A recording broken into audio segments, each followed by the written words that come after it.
আমরা এখন চলেছি পূর্ব বর্ধমান জেলার কাঞ্চননগরে অবস্থিত কঙ্কালেশ্বরী কালী মন্দির দেখতে। তো পূর্ব বর্ধমান জেলার অন্যতম একটি জাগ্রত কালী মন্দির এটি। মন্দির প্রাঙ্গণটি খুব সুন্দরভাবে সুসজ্জিত এবং এখানকার পরিবেশ অসম্ভব শান্ত।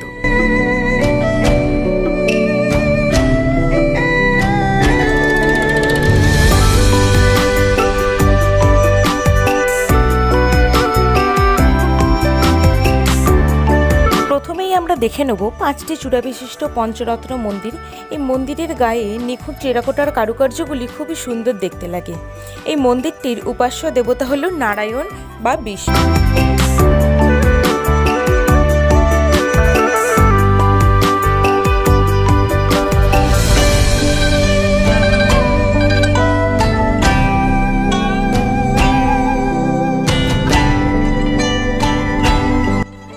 এখানে দুটি মন্দিরই জোর বাংলার ধাঁচে তৈরি এবং মন্দিরের দেওয়ালগুলিতে নিখুঁত টেরাকোটার কারুকার্য শোভাবর্ধন করছে। 9টি চূড়া বিশিষ্ট হওয়ায় এই মন্দিরটিকে বলা হয় নবরত্ন মন্দির। মনে করা হয় এই মন্দিরটি 2000 বছরেরও বেশি পুরনো। ইতিহাস অনুযায়ী 1320 সালে দামোদরে ভয়ানক এক বন্যা হয়েছিল এবং সেই বন্যাতেই ভেসে আসে একটি শিলাখণ্ড। তখনকার দিনে রজকরা অর্থাৎ ধোপারা সেই শিলাখণ্ডটির ওপরে কাপড় কাচতে শুরু করে। পুনরায় 1323 সালে আরেকটি ভূমিকম্পের ফলে শিলাটি উল্টে যায় এবং সকলে দেখতে পায় দেবীর দেহাবয়ব। তারপরে বর্ধমানের রাজাকে তারা খবর দেয়। রাজা সেখানে উপস্থিত হন এবং আষাঢ় মাসের উল্টো রথের দিন সেই মূর্তিটি স্থাপিত হয় এই মন্দিরে। শিলামূর্তিটির বিশেষত্ব অর্থাৎ দেবীর দেহাবয়ব সম্পূর্ণ কঙ্কালের ন্যায় হওয়ায় দেবীর নামকরণ হয়েছে কঙ্কালেশ্বরী।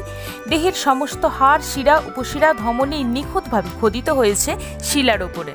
দেবী মূর্তিটির উচ্চতা 6 ফুট এবং চওড়া 3 ফুট। দেবী অষ্টভুজা।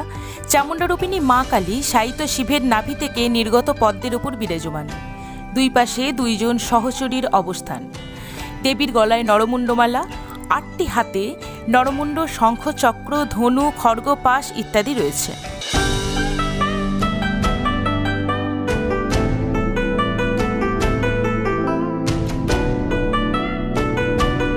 এই মন্দিরে বলি হয় না, সারা বছরে নিত্য পুজো হয় এবং মাত্র 10 টাকার বিনিময়ে ভোগ প্রসাদ খাওয়ানো হয়। এমনকি প্রতিদিন সকালে মন্দির কমিটির পক্ষ থেকে পুণ্যার্থীদের নিয়ে আসার জন্য বাসের বন্দোবস্ত রয়েছে। দীপান্বিতা অমাবস্যাতে এখানে বিশেষ পূজার আয়োজন করা হয় এবং তখন সাংস্কৃতিক অনুষ্ঠানেরও আয়োজন করা হয়।